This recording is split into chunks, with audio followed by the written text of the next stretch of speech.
This is a ratchet for 1/4 inch line with a 7/8 inch wide hook. It's lightweight, durable, and has a 150-pound load capacity. It's ideal for outdoor applications because it's rust and corrosion resistant. It's essentially a ratchet strap you're probably familiar with, but instead of webbing, you can use any 1/4 inch rope. The rope is less likely to tangle than a traditional ratchet strap, and it's much easier to use. To load the rope into the ratchet, feed it through the bottom hole on the right side of the wheel.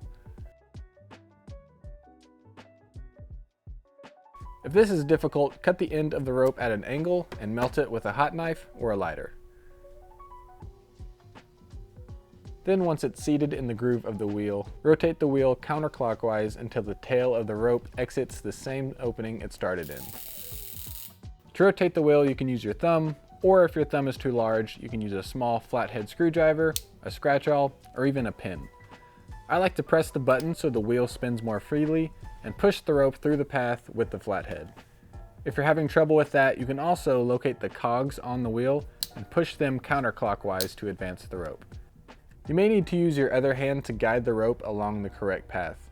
Make sure it doesn't come out of the wrong opening, or it may slip once tension is applied. A properly installed rope will look like this.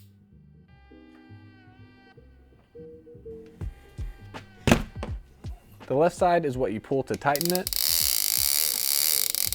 and the right side is the tensioned line. To release tension, press the black button to allow the rope to move freely. Before tensioning again, make sure the black button has clicked back into its starting position. If it doesn't reset automatically, just tug either side of the line to re-engage it. You'll hear a click and then you know the ratchet is ready to be tensioned again. These ratchets don't come with rope, but you can purchase line separately in your desired length. They're available now at Sailrite.com. I've linked them in the description below, along with several types of line that are compatible.